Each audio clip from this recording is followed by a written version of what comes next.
முடிவெடுத்திருக்கின்றோம். 300க்கு குறைந்த பிள்ளைகள் படிக்கும் பாடசாலைகளிலே அந்த அனைத்து பிள்ளைகளுக்கும் 6000 ரூபாய் கொடுப்பனவு பாடசாலை உபகரணங்கள் பெற்றுக் கொள்வதற்காக வழங்குவோம் என்று இந்த கடற்தொழிலாளர்கள் மீனவர்கள் முகம் கொடுக்கும் பிரச்சனைகளை நாங்கள் தீர்ப்போம். அவதார் ஃபில்ம் அவதார் என்ற ஒரு படம் இருந்துச்சு, பாத்தீங்களா? அவதார் கமலாசன் அவதார் දසවදාරෝ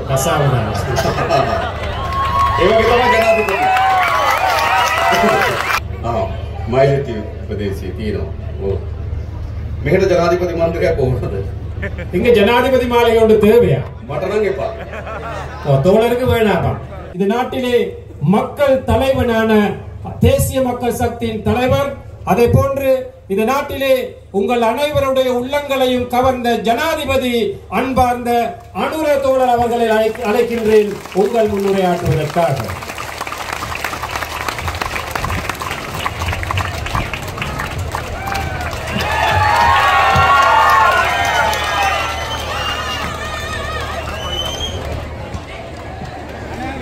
ගෞරවනීය අපේ හාමුදුරුවෝ වහන්සේලාගේ කුරුක්කල්තුමාලාගේ අවසරයි. கௌரவமிக்க எமது பிக்கு மாரே, அதே போன்று எமது கௌரவமிக்க மத தலைவர்களே, அனைவருக்கும் வணக்கம்.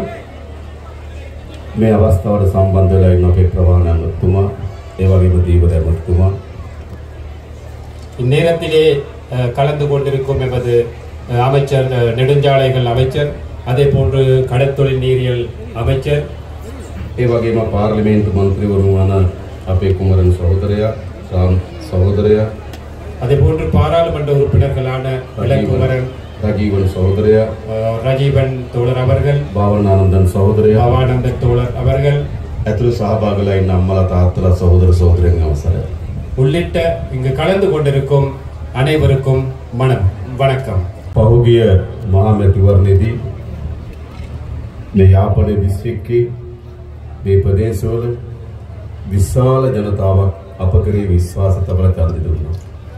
முதற்கண் இங்கு கூடியிருக்கும் இந்த மக்களுக்கு, பொதுவாக யாழ்ப்பாணத்தில் இருக்கும் மக்களுக்கு, இந்த கடந்த தேர்தல்களிலே தேசிய மக்கள் சக்தியின் வெற்றிக்காக பாடுபட்டு கஷ்டப்பட்டு எங்களுக்கு ஒத்துழைப்பை வழங்கிய தொடர்பாக அனைத்து மக்களுக்கும் இந்த நேரத்திலே நன்றியை தெரிவித்துக் கொள்கின்றேன்.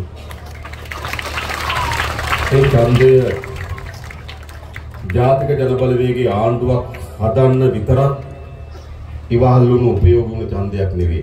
அந்த வாக்கு என்பது தேசிய மக்கள் சக்தியின் ஒரு அரசாங்கத்தை அமைப்பதற்காக மட்டும் வழங்கிய ஒரு வாக்கு அல்ல. තමුන්නාසල ඡන්දෙ දීලා අපේ മന്ത്രിවරු ගණනාව පාර්ලිමේන්තුවට ඇරියා. ඒක අපේ ආණ්ඩුව හදන්න ශක්තිය.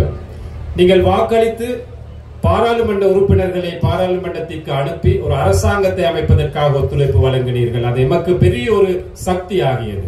හැබැයි ඊට වඩා ලොකුම ශක්තිය තමයි අපේ රටේ ජනතාව එකතු කරන්න තමුන්නාන්සලා ඡන්දෙ දුන්නා. அதையும் விட மிகப்பெரிய சக்தி தான் இந்த நாட்டிலே மக்கள் அனைவருமே ஒன்று சேர்ப்பதற்காகவும் அந்த வாக்களித்துள்ளீர்கள். அதுதான் மிகப்பெரிய சக்தியாக நாங்கள் இந்த தேர்தல் முடிவுகளிலே காண்கின்றோம். ලංකාවේ පළමු වතාවට ආණ්ඩුවක් හැදුනා. උතුරේ ජනතාවද, දකුණේ ජනතාවද, නැගෙනහිර ජනතාවද, කඳුකරේ ජනතාවද සියලු ජනතාවගේ விசுவாச தினாகத்து ஆண்டுவோம். இலங்கையிலே முதல் தடவையாக ஒரு அரசாங்கம் அமைக்கப்பட்டது. இலங்கையிலே வாழ்கின்ற வடமாகாண மக்கள், தென் மாகாண மக்கள், கிழக்கு, மேற்கு, மலையகம் இவ்வாறான அனைத்து மாகாணங்களையும் பகுதிகளையும் ஒன்று சேர்த்த ஒரு அரசாங்கம் தான் இம்முறை. දශක ගණනාවක් අපේ රටේ මොන වගේ දේශපාලනයක්ද තිබුණේ? பல வருட காலமாக, பல தசாப்தங்களாக எமது நாட்டில் எவ்வாறான ஒரு அரசாங்கம் இருந்தது. උතුරේ වෙනම දේශපාලනයක්, දකුණේ වෙනම දේශපාලනයක්, කඳුකර නැගෙනහිර වෙනම දේශපාලනයක්. ඒ විදිහට තමයි දේශපාලනය තිබුණේ. வடக்கிலே ஒரு தனியான அரசியல், தென்பகுதியிலே இன்னொரு தனியான அரசியல், மலையகம் அல்லது கிழக்கு, மேற்கு தனித்தனியான அரசியல் தான் காணப்பட்டதாக இருந்தது. අපේ රටේ පැරණි දේශපාලකයෝ අපේ ජනතාව බෙදන දේශපාලනයක හිටියේ. எமது நாட்டிலே பல அரசியல்வாதிகள், எங்களுக்கு முன்னிருந்த அரசியல்வாதிகள் மக்களை பிரித்துத்தான் அரசியலை செய்தார்கள். ඒක කොච්චර බෙදුවද කියනවා නම් යුද්ධයක් ඇති වෙනකම් බෙදුවා. எவ்வளவு பிரித்தார்கள், பிரித்தாலும் கொள்கையை கடைபிடித்தார்கள் என்று கூறினால் ஒரு யுத்தம் உருவாகும் அளவுக்கு மக்களை பிரித்தாலும் கொள்கையை உட்படுத்தினார்கள். ඒ නිසා අපේ පරම්පරාව යුද්ධ කරගත්තා.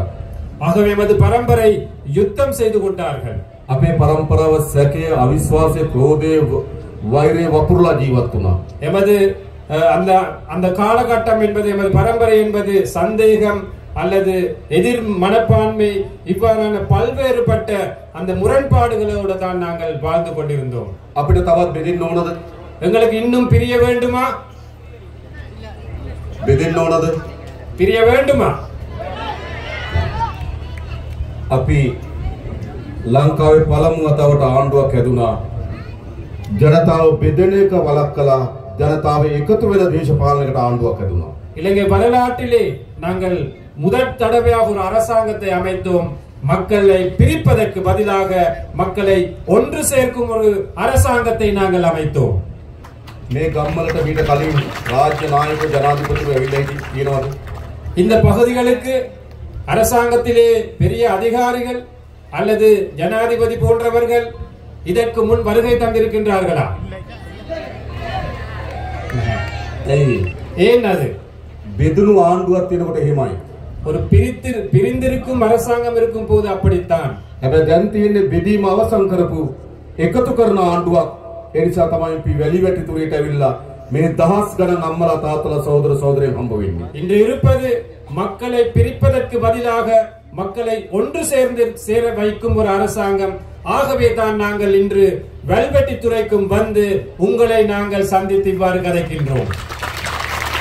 මේ හයිය මේ එකතු වීම අපි යලි වෙන් වෙන්න ඉඩ දෙනවද? இவ்வாறு நாங்கள் ஒன்று சேர்ந்ததை மீண்டும் ஒரு முறை பிரிப்பதற்கு இடமளிப்போமா? අපි ඈත් වෙනවද? நாங்கள் இன்னும் ஒதுங்குகிறோமா? නෑ, අපි ඔක්කොම එකතු වෙන්න ඕන. இல்லை, நாங்கள் அனைவருமே ஒன்றாக சேர வேண்டும். මම මේ සැරේ අයවැය ලේඛනයට දානවා අලුත් යෝජනාවක්. இம்முறை வரவு செலவு திட்டத்திற்கு தோழர் புதிய ஒரு யோசனை போடுகின்றாரா? අපේ රටේ හැම වෙලාවෙම තියෙන්නේ අපි එකිනෙකාට වෙනස් වූ උත්සව. நாங்கள் அனைவருக்குமே இந்த நாட்டிலே வாழ்கின்ற ஒவ்வொரு சாரார் ஒவ்வொரு இனத்திற்கு இருப்பது வெவ்வேறான விழாக்கள், வைபவங்கள். தைப்பொங்கல் உற்சவය දෙමළ ජනතාව හින්දු ජනතාව සමරනවා. தைப்பொங்கல் இந்து தமிழ் மக்கள் கொண்டாடுகிறார்கள். වෙසක් උත්සවය බෞද්ධ ජනතාව සමරනවා. விசாக் பண்டிகை பௌத்தர்கள் கொண்டாடுகிறார்கள். ක්‍රිස්තියානි ජනතාව නත්තල් සමරනවා. கிறிஸ்தவர்கள் நத்தாரை கொண்டாடுகிறார்கள். ඉස්ලාම් ජනතාව රාමසාන් සමරනවා. இஸ்லாமியர்கள் ராமசானை கொண்டாடுகிறார்கள். හැබැයි දෙමළ සිංහල මුස්ලිම් බෞද්ධ හින්දු කතෝලික ඉස්ලාම් අපි ඔක්කොම එකතු වෙලා සමරන දිනයක් ඕනේ නැද්ද අපිට? ஆனால் சிங்களவர், தமிழர், முஸ்லிம் என்ற வேறுபாடு இல்லாமல், பௌத்தம், இந்து, கத்தோலிக்க, இஸ்லாமியர் என்ற வேறுபாடு இல்லாமல் நாங்கள் அனைவருக்குமே ஒன்றாக சேர்ந்து கொண்டாட வேண்டிய ஒரு விழா வேண்டுமா வேண்டாமா? අපි සැලසුම් කරලා තියෙනවා. අපි සැලසුම් කරලා තියෙන ඔක්තෝබර් මාසේ මේ සියලු ජනපජාවන්ගේ සංස්කෘතීන්, ආහාර රටා, ජීවන රටාව, ඒ වගේම අඳින පළඳින රටා, මේ ඔක්කොම එකට එකතු කරලා සංගීතය, නාට්‍ය, කවි මේ ඔක්කොම එකතු කරලා ජාතියේ මහා මංගල්‍යය අපි ලෑස්ති කරලා තිබෙනවා. ஆகவே இந்த நாட்டிலே இருக்கும் அனைத்து மக்களுடைய ஒன்று சேர்வினால் அக்டோபர் மாதத்திலே, அதாவது இந்த நாட்டில் அனைத்து மக்களுடைய கலாச்சாரம், பண்பாடு, பழக்க வழக்கங்கள், உடை அலங்காரங்கள் அல்லது உணவுப் பொருள் தயாரிப்பு, உணவு கலாச்சாரம், இவை அனைத்துமே ஒன்று சேர்த்த ஒரு விழாவை நடத்துவதற்காக நாங்கள் திட்டமிட்டு இருக்கின்றோம். අපි ඈත්ලා හිටියත් අපි දරුවන්ට ඈත්ලා ඉන්න දෙන්නේ නැහැ. நாங்கள் கடந்த காலங்களிலே பிரிந்திருந்தாலும் எமது பிள்ளைகளுக்கு அந்த பிரிப்பதற்கான சூழலை நாங்கள் உருவாக்க கூடாது. අපේ පරම්පරාව යුද්ධ කරගත්තට අපේ දරුවන්ගේ පරම්පරාවට යුද්ධ කරගන්න ඉඩ දෙන්නේ නැහැ. எமது பரம்பரை யுத்தம் செய்தாலும் எமது பிள்ளைகளுக்கு ஒரு யுத்தத்தை ஏற்படுத்த நாங்கள் கூடாது. උතුරේ දකුණ නැගෙනහිර සියලු දරුවන් එකට එකතු වෙන ராஜ்யයක් බවට මේ රාජ්‍ය අපි පත් කරනවා. வடக்கு, தெற்கு, கிழக்கு, மேற்கு என்ற அனைத்து பகுதிகளிலுமே உள்ள பிள்ளைகளை ஒன்று சேர்க்கும் ஒரு தேசிய விழாவாக நாங்கள் தேசிய அரசாங்கத்தின் முடிவுகளாக இதை நாங்கள் முன்னெடுப்போம். ලංකාවේ පළමු වතාවට ආණ්ඩුවක් හැදුනා පොඩි මිනිස්සුන්ගේ ආණ්ඩුවක්. இலங்கை வரலாற்றிலே முதல் தடவையாக சாதாரண மக்களுடைய ஒரு அரசாங்கம் அமைக்கப்பட்டிருக்கின்றது. එහෙම නෙවෙයිද? அப்படி இல்லையா?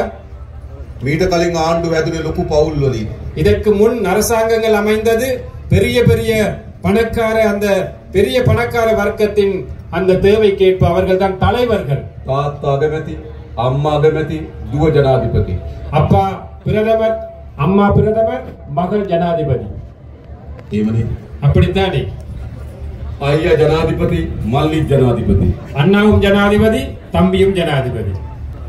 මාමා ජනාධිපති, බෑනත් ජනාධිපති. மாமா ஜனாதிபதி, மருமகன் ஜனாதிபதி.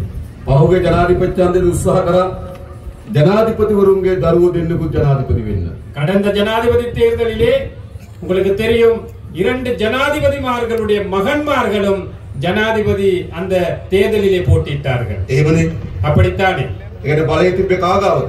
அப்படி என்றால் அதிகாரம் யாருடைய கையில இருந்தது? උඩ ඉන්න පවුල් ගාව තමයි බලය அந்த තිබ්බේ. மேல் மட்டத்திலே இருந்த ஒரு வர்க்கத்தின் கையில தான் அதிகாரம் இருந்தது. හැබැයි මේ රටේ ජනතාව ஆனால் இந்த நாட்டிலே மக்கள் පහුගේ ජනාධිපතියන්ගේ තීන්දුවක් ගත්තා. கடந்த ஜனாதிபதி தேர்தலில் ஒரு முடிவெடுத்தார்கள். උඩ පවුල් වලින් மேல்மட்ட அந்த வர்க்கத்தில் இருந்து බලය පහළ පවුල් අතර මාරු කරන්න. அந்த அதிகாரத்தை சாதாரண மக்களிட கையிலே வழங்க வேண்டும் என்று. හොඳ නැද්ද? நல்லவா கெட்டதா? නල්ල. දැන් අපිට තියෙන මොකද්ද? இப்போ எங்கள் முன் இருக்கும் දැන් හදලා තියෙනවා පොඩි මිනිස්සුන්ගේ ආණ්ඩුවක්. இப்போ எமக்கு முன் சாதாரண மக்களுடைய ஒரு அரசாங்கம் இருக்கின்றது. අපේ රාමලිංගම් සහෝදරලා, எமது ராமலிங்கம் தோழர், අපේ කුමරන් සහෝදරලා, எமது குமரன் தோழர், අපේ සහෝදරවරු எமது அனைத்தும் தோழர்கள். මේ කිසි කෙනෙක් පවුල් වලින් බලය ආපු අය නෙවෙයි. இவர்கள் யாருமே குடும்பத்தில் வாழையடியாக அதிகாரத்திற்கு வந்தவர்கள் அல்ல. සාමාන්‍ය මිනිස්සුන්ගේ දරුවෝ. சாதாரண மக்களுடைய பிள்ளைகள். මේ ප්‍රදේශයේ අපේ විශාල වැඩ කොටසක් වැඩ කරන இந்த பகுதியிலே நிறைய வேலைகள் செய்கின்றோம். මේ රැස්වීම ලෑස්ති කරන්න විශාල වෙහෙසක් දරපු இந்த கூட்டத்தை ஏற்பாடு செய்வதற்கு கூட அதிகளவாக பாடுபட்ட අපේ රූපන් සහෝදරය எமது ரூபன் தோழர். සාමාන්‍ය මිනිස්සු අපි. சாதாரண மக்கள் நாங்கள். එහෙනම් දැන් ආණ්ඩුවක් හැදලා තියෙනවා මොන වගේ ආණ්ඩුවක්ද? ஆகவே ஒரு அரசாங்கம் அமைந்திருக்கின்றது. எவ்வாறான அரசாங்கம்? අපේ ආණ්ඩුව. எமது அரசாங்கம். එහෙම නෙවෙයිද? அப்படி இல்லையா? මේක කාගේ ආණ්ඩුවද? இது யாருடைய அரசாங்கம்? අපේ ආණ්ඩුව. எமது අපි அரசாங்கம். ඔක්කොගේම ආණ්ඩුව. எமது அனைத்து மக்களுடைய அரசாங்கம்.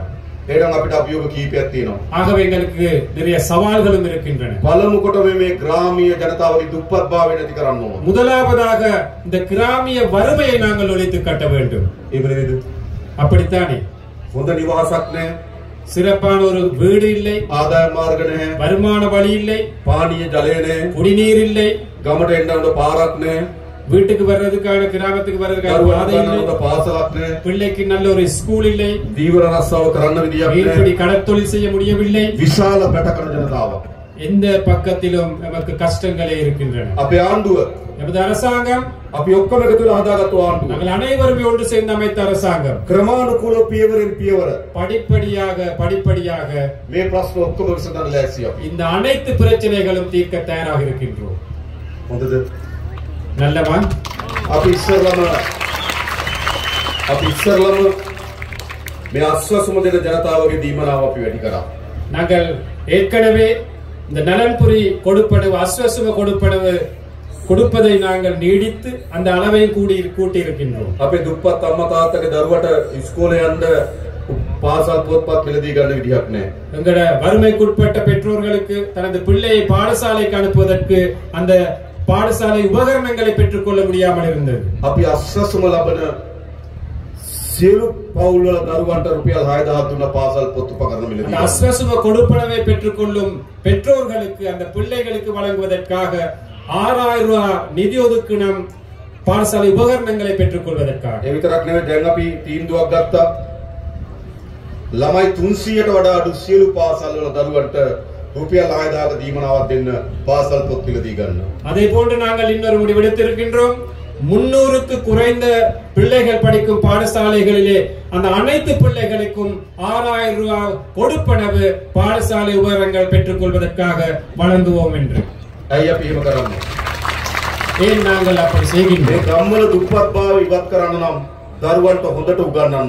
இந்த கிராமங்களிலே இந்த பகுதிகளிலே வறுமையை ஒழித்து கட்ட வேண்டுமானால் பிள்ளைகளுக்கு நாங்கள் சிறப்பான கல்வியை கொடுக்க வேண்டும், வழங்க வேண்டும். ஆகவே நீங்களும் உங்களோட பிள்ளைகளுக்கு படிப்பிப்பதற்காக ஒத்துழையுங்கள், செயற்படுங்கள். வறுமையிலிருந்து நாங்கள் மீளுவோம், பிள்ளைகளை படிக்க வைப்போம். අපි තීන්දුවක් අරන් තියෙනවා සියලු පාසල්වල ගුරු පුරප්පාඩු ඉවත් කරලා විශේෂයෙන්ම මේ අවුරුද්දේ අපි අලුතෙන් ගුරුවරු බදව ගන්නවා පුරප්පාඩු වලට. அதே போன்று நாங்கள் இன்னொரு முடிவு எடுத்திருக்கின்றோம். அனைத்து பாடசாலைகளிலும் ஆசிரியர் குறையை பற்றாக்குறையை நிவர்த்தி செய்து புதிய ஆசிரியர்களை நாங்கள் நியமனம் வழங்கி பெற்றுக்கொண்டு சிறப்பான இந்த கல்வியை முன்னுக்கு கொண்டு போவதற்காக. අපේ දිසාපතිතුමා ඉන්නකොම දන්නවා ගුරු හිගේ තියෙන පාසල් අපිට කියන්න අපි ගුරුවරු එවන්න. நமது மாவட்ட செயலாளர் இருக்கின்றார் இங்கே, நீங்கள் கூறுங்கள் ஆசிரியர் பற்றாக்குறை உள்ள பாடசாலைகள் எங்கே இருக்கின்றன என்று நாங்கள் ஆசிரியர்களை நாங்கள் அனுப்புகின்றோம். විතරක් නෙවෙයි අපි යාපනයේ පුස්තකාලේ තවත් දියුණු කරන්න ඕන. அதே போன்று எமது யாழ் நூலக சாலை இன்னும் நாங்கள் அபிவிருத்தி செய்ய வேண்டும். ඒ සඳහා මේතර ඇවැලේකින් අපි සල්ලි වෙන් කරනවා. அதற்காகவும் நாங்கள் இந்த வரவு செலவு திட்டத்திலே நிதி ஒதுக்கீடு செய்கின்றோம். ගම්වල අපිට යන්න තියෙන හොඳම පාර අධ්‍යාපනය. ஆகவே இந்த கிராமத்திலே எமக்கு இருக்கின்ற சிறப்பான வழிதான் இந்த கல்வியை நாங்கள் மேம்படுத்த வேண்டும். අපි ළමුන් 250ට අඩු සියලු පාසල් වල දරුවන්ට සපත්තු ගන්න රුපියල් 3000ක් දෙනවා. 250 மாணவர்களுக்கு குறைவாக உள்ள அனைத்து பாடசாலைகளிலும் படிக்கும் மாணவர்களுக்கு சப்பாத்துக்களை வாங்குவதற்காக 3000 ரூபாய் காசு நாங்கள் ஒதுக்குகின்றோம்.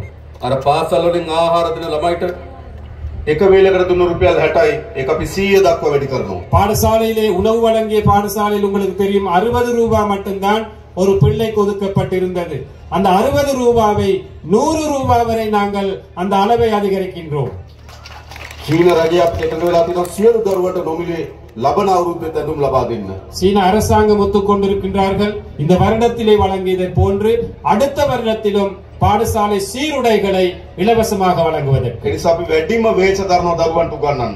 ஆகவே நாங்களும் மிகவும் கஷ்டப்படுகின்றோம் பிள்ளைகளின் கல்வி தரத்தை உயர்த்துவதற்காக. ලෑස්තිරි දරුවන්ට උගන්වන්න. நீங்கள் தயாரா பிள்ளைகளை படிப்பிப்பதற்கு? අපි සහාය දෙන්නම්. நாங்கள் ஆதரவு கொடுக்கின்றோம். ඒ විතරක් නෙවෙයි අලුත් දරුවන්ට අපි රස්සා දෙන්නත් ඕන. அதே போன்று புதிதாக படித்து வெளியேறும் பிள்ளைகளுக்கு மாணவர்களுக்கு நாங்கள் தொழில் வாய்ப்புகளை வழங்க வேண்டும். අපි සැලසුම් කරලා තියෙනවා මේ යාපනයේ දිස්ත්‍රික්කයේ අලුතෙන් කර්මාන්ත පුර 3ක් ඉදි කරන්න. அதே போன்று நாங்கள் எதிர்பார்க்கின்றோம் இந்த வட மாகாணத்திலே புதிய தொழில் பேட்டைகள் கைத்தொழில் மையங்கள் 3 அமைப்பதற்கு. காங்கேசன்துறை, காங்கேசன்துறை, பரந்தன் සහ මාංගුල. மாங்குளம்.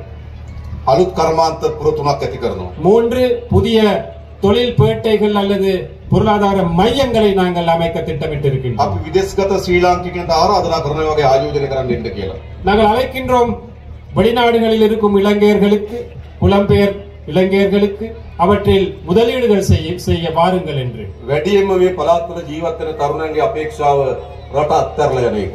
இங்கிருக்கும் இளைஞர்களுடைய எதிர்பார்ப்பும் இந்த நாட்டை விட்டு வெளியேறுவதுதான் எதிர்பார்ப்பாக இருக்கின்றது. ඇයි රස්සාවක් නැහැ? ஏன் சரியான ஒரு தொழில் இல்லை? අපි කර්මාන්ත පුර ටික හදන්නම් ඕගොල්ලෝගේ දරුවන්ට රස්සා ටික හොයලා දෙන්න. நாங்கள் அந்த தொழில் மையங்களை, கைத்தொழில் மையங்களை அமைக்கின்றோம் உங்களுக்கு தொழில் வாய்ப்புகளை பெற்றுக் கொள்வதற்காக. ඒ වගේම මේ අවුරුද්දේ අපි රජයේ පුරප්පාඩු පුරවන්නත් බලාපොරොත්තු වෙනවා. அதே போன்று இந்த வருடத்தில் நாங்கள் அரச துறையில் இருக்கும் வெற்றிடங்களை நிரப்புவதற்கும் எதிர்பார்க்கின்றோம். විශේෂයෙන්ම අපි අපේ පොලිසිය වල විශාල හිගයක් තියෙනවා දෙමළ භාෂාව කතා කරන අය. நமது போலீஸ் துறை எடுத்துக்கொண்டால், காவல்துறை எடுத்துக்கொண்டால் மிகப்பெரிய வெற்றிடம் ஒன்று இருக்கின்றது. தமிழர்கள் அந்த போலீஸ் துறையிலே குறைவாகத்தான் இருக்கின்றார்கள். අපි මේ අවුරුද්දේ පොලිසියට අලුතෙන් 2000ක් බඳවා ගන්න බලාපොරොත්තු වෙනවා. දෙමළ තරුණයන්ට අපි ආරාධනා කරනවා පොලිසියට බැඳෙන්න කියලා. நாங்கள் எதிர்பார்க்கின்றோம் கிட்டத்தட்ட 2000 பேர் போலீஸ் துறைக்கு இணைத்துக் கொள்வதற்காக நாங்கள் இங்கிருக்கும் தமிழ் இளைஞர்களை நாங்கள் அழைக்கின்றோம், போலீஸ் துறையிலே நாங்கள் இணைந்து செயல்படுவோம் என்று. நீங்கள் தயாரா? போலீஸில் இணைவதற்கு?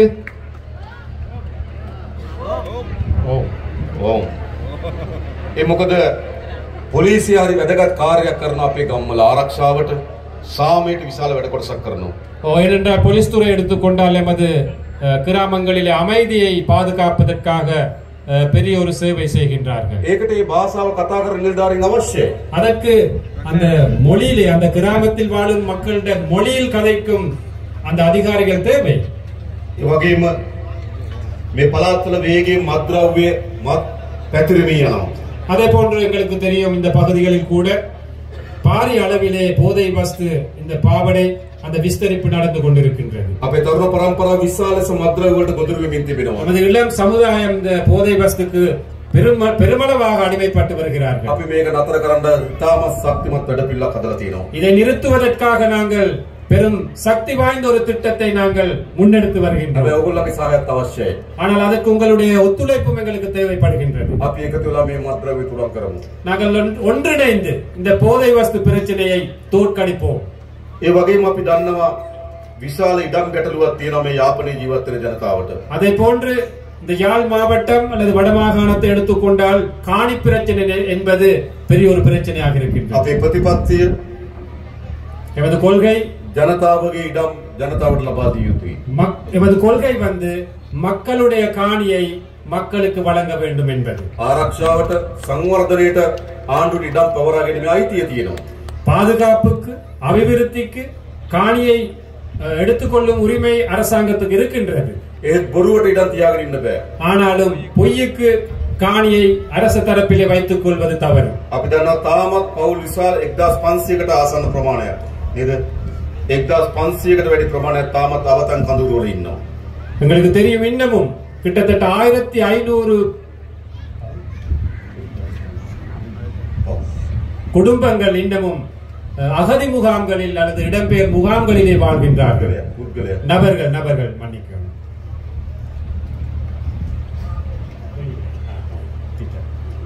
එනිසා ඒගොල්ලන්ට අපි ඉක්මනින්ම තමන්ගේ වාසස්ථාන ලබා දෙන්න කටයුතු කරනවා. ஆகவே அவர்களுக்கும் நிரந்தரமான வீடுகள், வீட்டு வசதிகளை செய்து கொடுப்பதற்காக நாங்கள் முடிவெடுத்திருக்கின்றோம். අපි ඉඩම් ගැටලුව විසඳනවා. நாங்கள் காணி பிரச்சனை தீர்க்கின்றோம். ඒ විතරක් නෙවෙයි ගම්වල அது மட்டுமல்ல, கிராம மட்டத்திலே විශාල ලෙස පාරවල් කඩා වැටලා තියෙන්නේ. நிறைய பாதைகள் போக இயலாத ஒரு நிலையில இருக்கின்றன. ගම් වතුර නිසා හානි වුණා. வெள்ளப்பெருக்கு பிரச்சனை இருக்கின்றது. කාලයක් තිස්සේ නඩත්තු නොකරපු නිසා හානි වෙලා நீண்ட நாட்களாக அந்த பாதை பராமரிக்கவில்லை.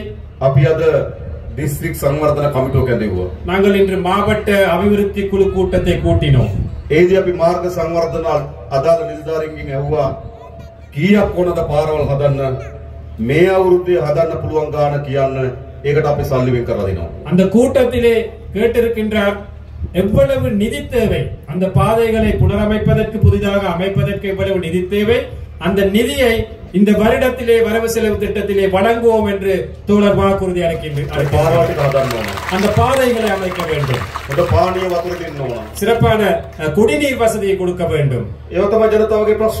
அவைதான் மக்களுடைய பிரச்சனைகள். நாங்கள் ஒரு அரசாங்கத்தை அமைத்திருக்கின்றோம். எதற்காக? ஜனதாவுக்கு பிரශ්න විසඳන්න ආණ්ඩුවක්. மக்களுடைய பிரச்சனைகளை தீர்ப்பதற்கான அரசாங்கம். ජනතාවගේ ආණ්ඩුවක්. மக்களுடைய அரசாங்கம் අපි හදලා තියෙනවා. நாங்கள் அமைத்திருக்கின்றோம். අපි දන්නවා දැන් කාලාන්තරයක් තිස්සේ எங்களுக்கு தெரியும், நீண்ட நாட்களாக මේ උතුරු මුහුද, இந்த வடமாகாண இந்த கடற்பரப்பு විශාල දීවර ගැටලුවක් තියෙනවා. பெரும்பான்மையான மீன்பிடி கடற்தொழில்களுடைய பிரச்சனைகள் காணப்படுகின்றன. අපේ දීවර ජනතාවගේ විශාල ලෙස බැට කනවා. எமது மீனவர்கள் அதில் கவலைப்படுகின்றார்கள், கஷ்டப்படுகின்றார்கள். මුහුදේ තියෙන පරිසර පද්ධතිය පව විනාශයට ලක් වෙනවා. அந்த கடல் அடியில் உள்ள அந்த நிலைகள் கூட, சுற்றுச்சூழல் கூட அழிவடைந்து வருகிறது. අපේ දීවරෙන්ට මුහුද යන්න බැරි තත්ත්වයක් ඇති වෙලා තිබෙනවා. எமது மீனவர்களுக்கு கடற்தொழிலுக்கு போக இயலாத ஒரு நிலை இருக்கின்றன. මේ ප්‍රශ්න විසඳන්න ඕන. அந்த பிரச்சனை தீர்க்க வேண்டும். අපි ඉන්දියානු රජයත් එක්ක කීප අවස්ථාවකදී සාකච්ඡා කරා. நாங்கள் இந்திய அரசாங்கத்திடம் பல தடவைகள் பேச்சுவார்த்தை நடத்தினோம். නාවික හමුදාවන්ට අපි ආරක්ෂාව තහවුරු කරන්න කියලා නියෝග දුන්නා. கடற்படைக்கு எமது கடற்பரப்பிலே பாதுகாப்பை வலுப்படுத்த வேண்டும் என்ற அந்த கட்டளை நாங்கள் விட்டிருக்கின்றோம். පියවරෙන් පියවර படிப்படியாக, ක්‍රමානුකූලව படிப்படியாக මේ දීවරය මුහුණ දී තිබෙන ගැටලුව අපි විසඳන්න කටයුතු කරනවා. இந்த கடற்தொழிலாளர்கள் மீனவர்கள் முகம் கொடுக்கும் பிரச்சனைகளை நாங்கள் தீர்ப்போம். මේ මුහුණ තමුන්නාන්සේලාගේ මුහුණ. இந்த கடற்பரப்பு என்பது உங்களுடைய கடல். මාළු අල්ලන්න අයිති තියෙන තමුන්නාන්සේලාට. மீன் பிடிக்கும் உரிமை இருப்பது உங்களுக்கு. ඒ අයිතිය අපි තහවුරු කරන්න ඕන. அந்த உரிமையை நாங்கள் உறுதிப்படுத்த வேண்டும். ඒ සඳහා අපිට කාලයක් දෙන්න. அதற்கு சில காலங்கள் எங்களுக்கு வழங்குங்கள். හැබැයි විසඳන්න ඕනේ ප්‍රශ්නේ. கட்டாயமாக நாங்கள் அதை தீர்க்க வேண்டும், தீர்க்க வேண்டிய ஒரு பிரச்சனை. අපේ දීවර ජනතාව බයෙන් எமது மீனவர்கள் பயந்து මුහුදු යන්නේ නැතුව கடலுக்கு செல்லாமல் මුළු මාළු සම්පතම විනාශ කරමින් ஒட்டுமொத்த மீன் வளத்தையும் அழித்த வண்ணம் නීති විරෝධී ට්‍රෝලර් යාත්‍ර උපයෝග කරගනිමින් சட்டவிரோதமான ட்ரோலர்களை பயன்படுத்தி මේ කරන විනාශය නතර කළ යුතුයි. இந்த அழிவை நிப்பாட்ட வேண்டும். கட்டாயமாக නතර කරන්න ඕනේ නැද්ද? நிப்பாட்ட வேணாமா? අපි ඒක කරන්න ඕන. நாங்கள் அதை செய்ய வேண்டும். අපි ඒ සඳහා වැඩ කටයුතු කරමින් ඉන්නවා. அதற்காக நாங்கள் செயல்பட்டு கொண்டிருக்கின்றோம். මොකද මේක අපේ මුහුද අපේ ජනතාව. இது எங்களுடைய மக்கள், எமது கடற்பரப்பு.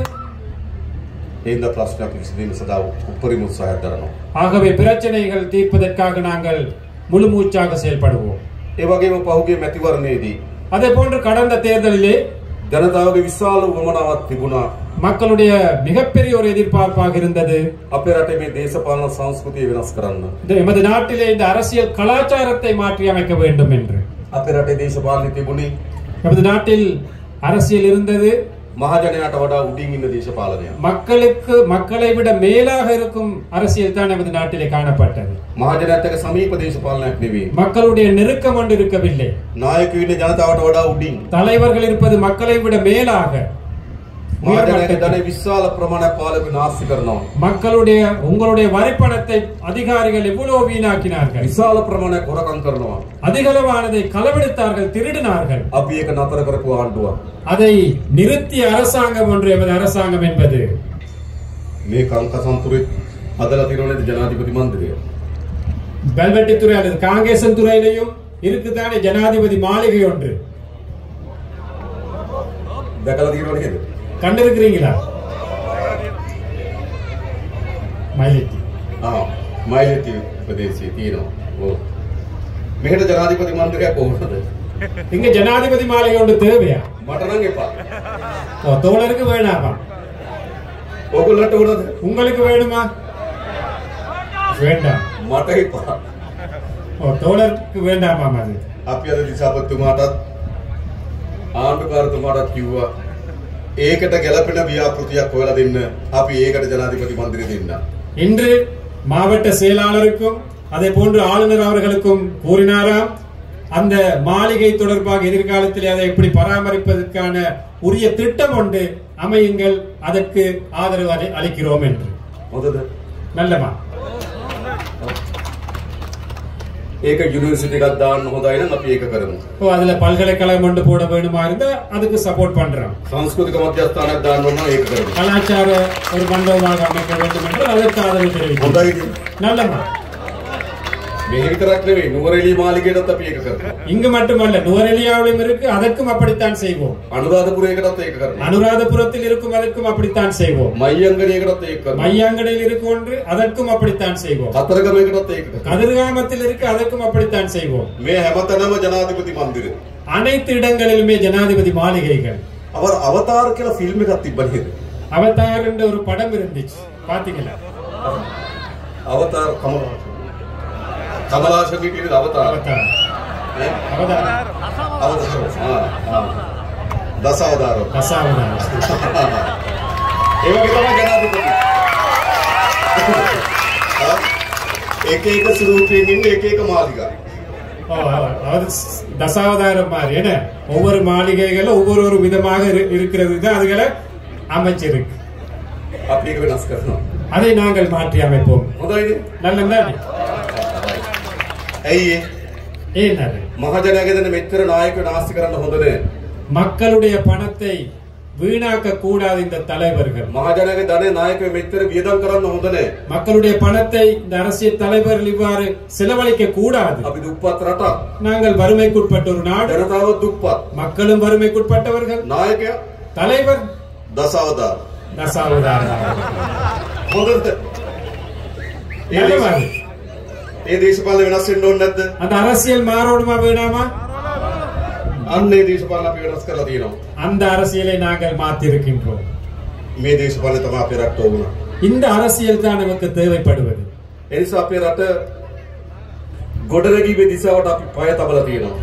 ஆகவே இந்த நாட்டை அபிவிருத்தி செய்யும் அந்த பயணத்தை நாங்கள் ஆரம்பித்திருக்கின்றோம். විශේෂයෙන් මේ උතුරු පළාත ඉලක්ක කරගත්තු සංවර්ධන සැලසුම් ගණනාවක් අපි සැලසුම් කරලා තිබෙනවා. விசேடமாக இந்த வடமாகாணத்தை இலக்காக வைத்த பல்வேறு அபிவிருத்தி திட்டங்களை நாங்கள் முன்னெடுக்க திட்டமிட்டிருக்கிறோம். කලින් කිව්වා වගේ කර්මාන්ත කලාප 3ක්, ஏற்கனவே கூறியதை போன்று தொழில் மையங்கள் 3, ඒ වගේම සංචාර කර්මාන්ත දියුණු කරන්න සැලසුමක්, அதே போன்று சுற்றுலாத்துறை வளர்ப்பதற்கான திட்டம், ඒ වගේම අපි හඳුනාගෙන තියෙනවා මේ උතුරු පළාතේ පොල් වගා කරන්න පුළුවන් අක්කර 40000ක් තියෙනවා කියලා. அதே போன்று நாங்கள் கண்டறிந்திருக்கின்றோம் இந்த வடமாகாணத்திலே தென்னை பயிர் செய்யக்கூடிய 40000 ஏக்கர் காணிகள் இருக்கின்றது என்று. මේ අයවෙන් අපි ඒකට සල්ලි වෙන් කරනවා. இந்த வரவு செலவு திட்டத்திலே அதற்காக நாங்கள் நிதி ஒதுக்கீடு செய்கின்றோம். වගා කරන්න කැමති අයට, அதில் பயிரிடக்கூடிய அந்த விருப்பமானவர்களுக்கு පොල් පැල දෙන, தென்னை பிள்ளைகள், බිම සකස් කරගන්න මුදලක් දෙන, அந்த நிலத்தை செய்வதற்கான பணம், පොහොර දාන්න මුදලක් දෙනවා අපි. பசலையிடுவதற்காக நிதி நாங்கள் வழங்குவோம். ඔගොල්ලෝ වගා කරන්න. දැසිද? நீங்கள் பயிரிட விருப்பமாக இருந்தால் நாங்கள் அவற்றை வழங்க தயாராக இருக்கின்றோம். වගා කරන්න ඕන. தென்னை பயிர் செய்ய நாங்கள் අපි முன்னெடுக்க ඔක්කොම வேண்டும். එකතුලා මේ රට හදන්න ඕන. நாங்கள் அனைவருமே ஒன்றிணைந்த இந்த நாட்டை கட்டியெழுப்ப வேண்டும். මම දන්නවා මේ උතුරු පළාතේ ජනතාව எனக்கு தெரியும் இந்த வடமாகாணத்திலே உள்ள மக்கள் විශාල ලෙස කුස් කර්මාන්තයේ වේසන ජනතාවක්. கணிசமான மக்கள் விவசாயத்துறையில் ஈடுபடுகின்றார்கள். හැබැයි නිසි මිලක් නැහැ. ஆனால் சரியான விலை இல்லை, නිසි සැලැස්මක් නැහැ. சரியான ஒரு திட்டம் ஒன்று இல்லை. එද ගොවි ජනතාවල මූණ දී තියෙන ගැටලුවට අපි විසඳුම් හොයන්න. அவ்வாறு விவசாயிகள் முன் கொடுத்திருக்கும் பிரச்சனைகளுக்கும் நாங்கள் தீர்வு வழங்குவோம். මේ වන විටත් අපි පොහොර සානාද රුපියල් 25000 දක්වා වැඩි කරා. ஏற்கனவே நாங்கள் பசலை மானியத்தை 25000 ரூபாய் வரையும் நாங்கள் அதிகரித்தோம். අපිට ඕන ජනතාවගේ ජීවිත උසස් කරන්න. நமக்கு தேவை சாதாரண மக்களுடைய வாழ்க்கை தரத்தை உயர்த்த வேண்டும். ගොඩක් අපේ මේ ගැටුම් පිටිපස්සේ තියෙන්නේ.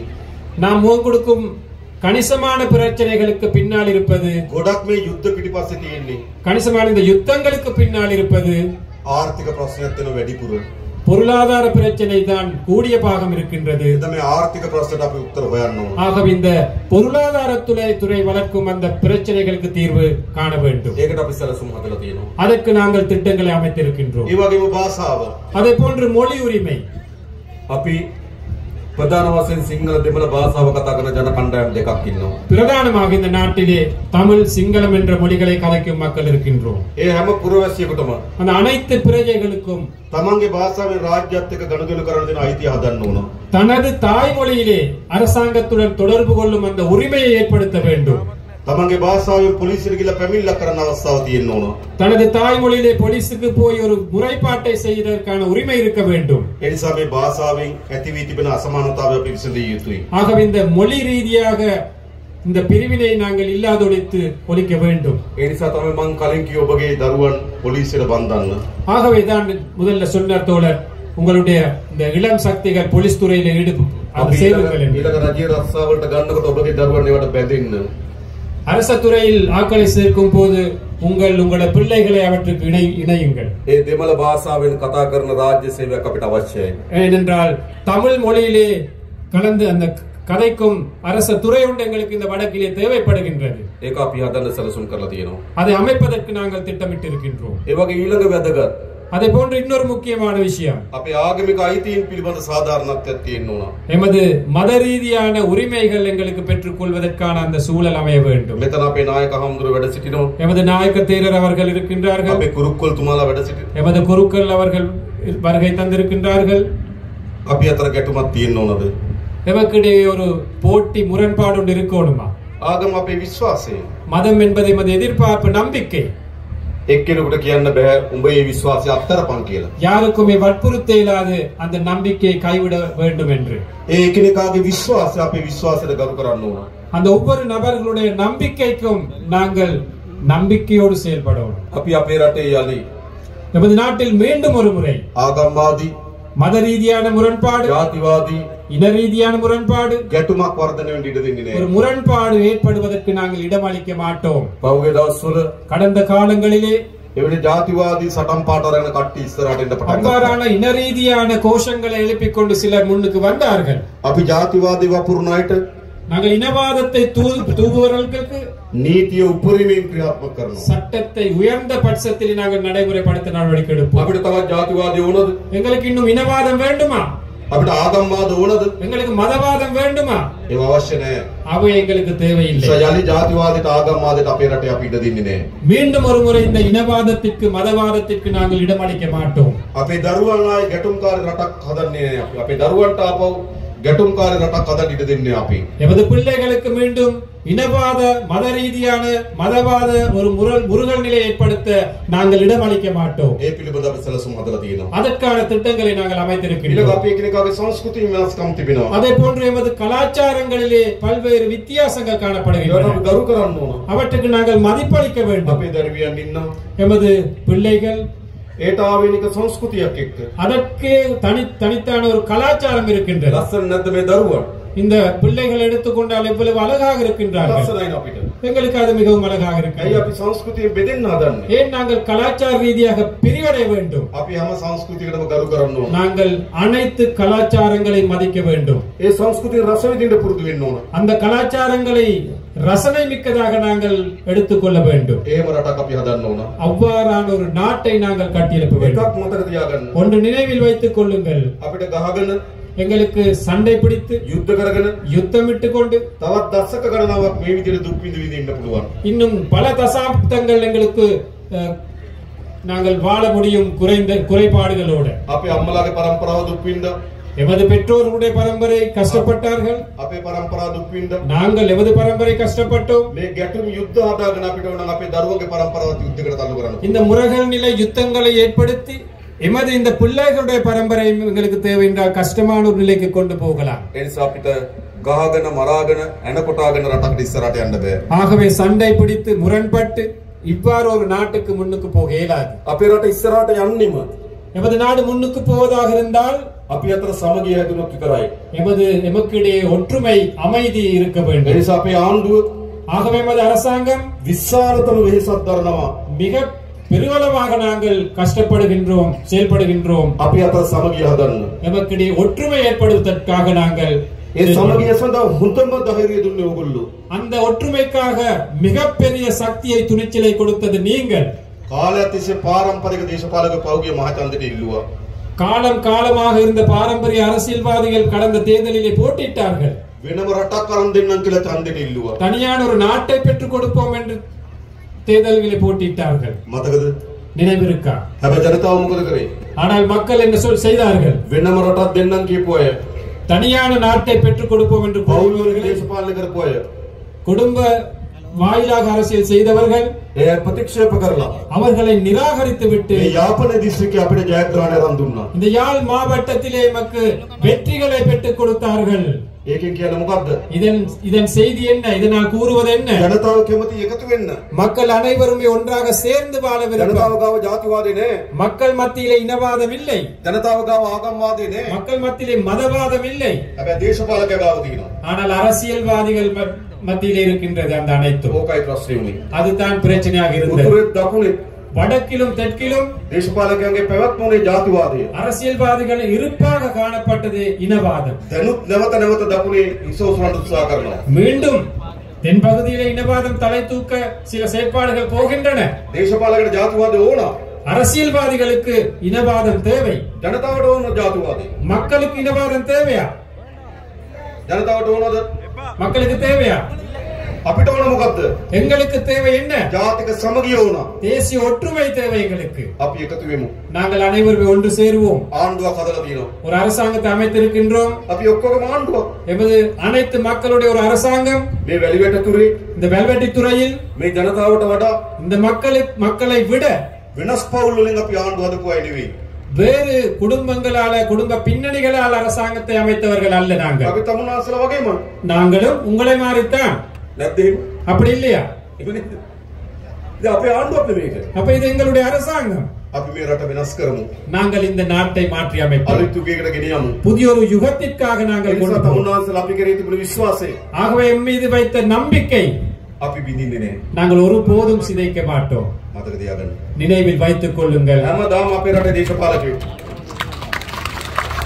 எப்பொழுதும் எமது நாட்டு அரசியல்வாதிகள் ජනතාවගේ විශ්වාසය බිඳිනවා.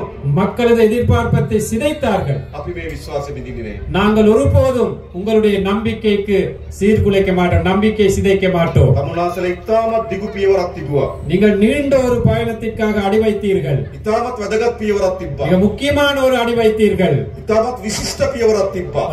ஒரு விசேடமான ஒரு முடிவை எடுத்தீர்கள். එකතු වෙන්න ඕන කියලා තීන්දුවක් ගත්තා. ஒன்று சேர வேண்டும் என்ற அந்த முடிவை எடுத்தீர்கள். බෙදුනක ඇති කියලා තීන්දුවක් ගත්තා. பிரிந்தது காணும் என்ற முடிவை எடுத்தீர்கள். පෞද්ගලික මහමැතිවරණ ප්‍රතිඵල වලින් පෙන්වන්නේ මොකද්ද? கடந்த பாராளுமன்ற தேர்தல் பெருபேரில் காட்டுவது என்ன? බෙදනවනට එකතු වෙන්න ඕන කියලා. பிரிப்பதற்கு பதிலாக நாங்கள் ஒன்று சேர வேண்டும் என்பது. එකතු කරන්න අපිට පුළුවන් කියලා විශ්වාසය ඇදුවා. அதை இணைக்க எமக்கு முடியும் என்ற நம்பிக்கை ஏற்படுத்தினீர்கள். අපි ඒ විශ්වාසය රකිනවා. அந்த நம்பிக்கை நாங்கள் பேணுவோம். මෙරට හොරකම නතර කරනවා. இந்த நாட்டின் ஊழலை, திருட்டை நாங்கள் நிறுத்துவோம். නාස්තිය නතර කරනවා. வீண் விரயத்தை நிறுத்துவோம். හොරකම් කරපු අයට දඩුවම් දෙනවා. திருடியவர்களுக்கு தண்டனை கொடுப்போம். මොකද කියන්නේ? என்ன சொல்றீங்க? நல்லமா கட்டதா? ඕනද නැද්ද? தேவையா இல்லையா? අවශ්‍යයි. தேவை தேவை. අපේ රටේ දරුවට විදින ඉන්ජෙක්ෂන් එකෙන් හොරකම් කරනවා. எமது பிள்ளைகளுக்கு குழந்தைக்கு ஏத்தும் ஊசியிலே களவெடுத்திருந்தால், බාල බෙහෙත් ගෙනලනවා. தரக்குறைவான மருந்துகளை இறக்குமதி செய்திருந்தால், ඉස්පිරිතාල හදනකොට ඒකෙන් හොරකම් කරනවා. வைத்தியசாலைகளில் இருந்து களவெடுப்பதாக இருந்தால், බාර හදනකොට ඒකෙන් හොරකම් කරනවා. வீதியை அமைக்கும் போது அதிலிருந்து களவெடுத்திருந்தால், කෝටි ගණන් ධන එක්රැස් කරගෙන යන දේශපාලකයෝ கோடிக்கணக்கான நிதியை அரசியல்வாதிகள் ஒன்று சேர்த்திருக்கின்றார்கள். ඒ ගැන පරීක්ෂණ කරන්න ඕනේ නැද්ද? அது தொடர்பாக விசாரணை நடத்த வேண்டுமா வேண்டாமா? දඩුවම් දෙන්න ඕනේ නැද්ද? தண்டனை வழங்க வேண்டுமா வேண்டாமா? අන්නේ දඩුවම් දෙන ආණ්ඩුව තමයි ජාතික ජනබලවේගය ආණ්ඩුව. அவ்வாறு தண்டனை வழங்கும் அரசாங்கம் தான் தேசிய மக்கள் சக்தி அரசாங்கம். දැන් දූෂණයට සම්බන්ධ වෙන එක්ක එකතු වෙලා. இப்போது அந்த ஊழல் மோசடிகளிலே தொடர்புடைய அனைவரும் ஒன்று சேர்ந்திருக்கின்றார்கள். පහුගිය මැතිවරණ වේදිකාවේදී கடந்த அரசியல் மேடையிலே ගොඩක් වේදිකාවලට බෙදිලා හිටියා. பல மேடைகளிலே பிரிந்திருந்தார்கள். සමහර අය කොළ පාට වේදිකාවේ, சிலர் பச்சை மேடையிலே, සමහර අය කහ පාට වේදිකාවේ, சிலர் மஞ்சள் மேடையிலே, සමහර අය දුගුරු පාට වේදිකාවේ, இன்னும் சிலர் அந்த சிவப்பு மேடையிலே ඡන්දෙදි බෙදිලා හිටියා. தேர்தலிலே பிரிந்திருந்தார்கள். දැන් මොකද වෙන්නේ? இப்போ என்ன நடக்குது? අන්න ඊයේ සාකච්ඡා තියලා එකතු වෙන්න. நேற்று அவர்கள் கலந்து ஆலோசிக்கின்றார்கள் ஒன்று சேர்வதற்காக. බලනකොට කවුද? யார் அதில் இருப்பவர்கள்? එක්කෙනෙක් මහ බැංකුවට ගහලා. ஒருவர் மத்திய வங்கியை கொள்ளையடித்தவர். තව කෙනෙක් ඕස්ට්‍රේලියාවේ සුද්දෙක් රවට්ටලා. இன்னொருத்தர் ஆஸ்திரேலியாவில் ஒரு வெள்ளை அந்த குடிமகனை ஏமாத்தியவர். තව කෙනෙක් කලිත් තෙල් වලින් මිද ගහලා.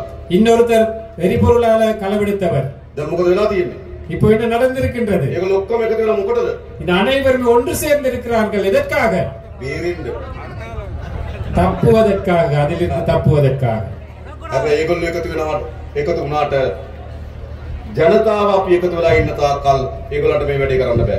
அவர்கள் ஒன்று சேர்ந்தாலும், மக்கள் என்ற அடிப்படையில் நாங்கள் ஒன்று சேர்ந்து இருக்கும் வரையும் அவர்களுடைய எதிர்பார்ப்பை நிவர்த்தி செய்ய முடியாது. උත්සාහ කරන්න එකතු වෙලා පරීක්ෂණ කරන එක නතර කරන්න. அவர்கள் முயற்சிப்பது அவர்கள் ஒன்று சேர்ந்து இந்த விசாரணைகள் நடத்துவதை நிப்பாட்டுவதற்காக. එකතු වෙලා දඬුවම් දෙන එක වළක්වන්න. ஒன்று சேர்ந்து தண்டனை கொடுப்பதை நிப்பாட்டவே அவர்கள் முயற்சிக்கிறார்கள். හැබැයි උඩ ඒගොල්ලෝ එකතු වුණාට அவர்கள் மேல் மட்டத்திலே ஒன்று சேர்ந்தாலும் බිම ජනතාව එකතු වෙලා ඉන්නේ අද මේ ආණ්ඩුවත් එක්ක. கீழ் மட்டத்திலே மக்கள் ஒன்று சேர்ந்திருப்பது இந்த அரசாங்கத்துடன். ඒ නිසා මේ දූෂිතයන් දඬුවම් දීමේ වැඩේ අපි කරනවා. ஆகவே நாங்கள் இந்த ஊழல் மோசடியாளர்களுக்கு தண்டனை வழங்கும் அந்த செயற்பாட்டை கட்டாயமாக நாங்கள் முன்னெடுப்போம். අන්න එහෙම ආණ්ඩුවක් මේ හැදෙලා තියෙනවා. அவ்வாறான ஒரு அரசாங்கம் தான் அமைந்திருக்கின்றது. දැන් එනම් මොකද කරන්න ඕන?